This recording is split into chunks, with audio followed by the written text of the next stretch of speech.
ത്രിയേക ദൈവത്തിന്റെ അതിപരിശുദ്ധമായ നാമം വാഴ്ത്തപ്പെടുമാറാകട്ടെ. എല്ലാവർക്കും നല്ലൊരു സുദിനം ആശംസിക്കുന്നു.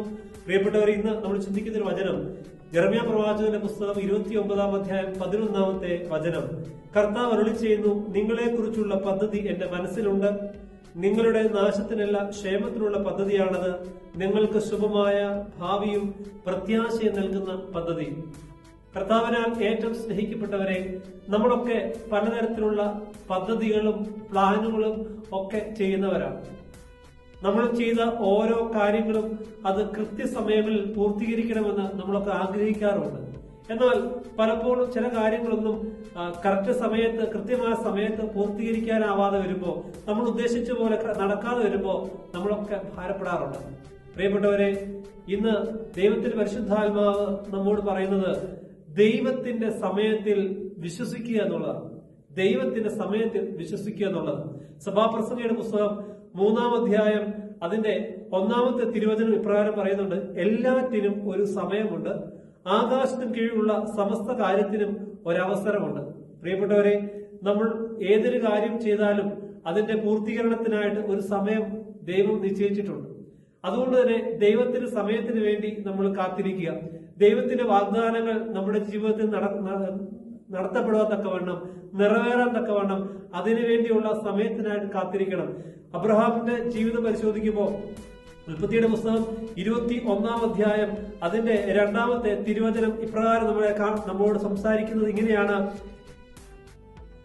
വൃദ്ധനായ അബ്രഹാമിൽ നിന്ന് സാറ ഗർഭം ധരിച്ചു, ദൈവം പറഞ്ഞ സമയത്ത് തന്നെ പുത്രനെ പ്രസവിച്ചു. ദൈവം പറഞ്ഞ സമയത്താണ് സാറ തന്റെ ഏകജാതനായ മകന് ജന്മം കൊടുക്കുന്നത്. അങ്ങനെയെങ്കിൽ പ്രിയപ്പെട്ടവരെ, വീണ്ടും ഉൽപ്പത്തിയുടെ പുസ്തകം 50 അധ്യായം അതിന്റെ 20 തിരുവചനം ഇപ്രകാരം നമ്മൾ കാണുന്നുണ്ട്. ജോസഫ് പറയുന്ന ഒരു വാക്കാണ്: നിങ്ങൾ എനിക്ക് തിന്മ ചെയ്തു, പക്ഷെ ദൈവം അത് നന്മയാക്കി മാറ്റി. ഇന്ന് കാണുന്നത് പോലെ അനേകരുടെ ജീവൻ രക്ഷിക്കാൻ വേണ്ടിയാണ് അവിടുന്ന് അത് ചെയ്തത്.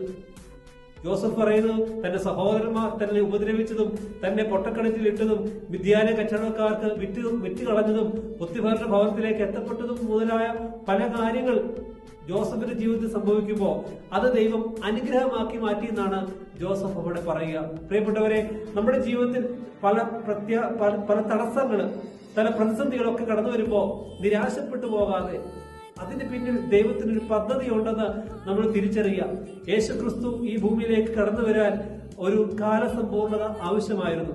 അതുകൊണ്ടാണ് വചനം പറയുക, ഗലാത്യർക്കെതിരെ ലേഖനം 4 അധ്യായം അതിന്റെ 4 തിരുവചനം പറയുന്നുണ്ട്: എന്നാൽ കാലസമ്പൂർണത വന്നപ്പോൾ ദൈവം തന്റെ പുത്രനെ അയച്ചു, അവൻ സ്ത്രീയിൽ നിന്ന് ജാതനായി നിയമത്തിന് അധീനനായി ജനിച്ചു.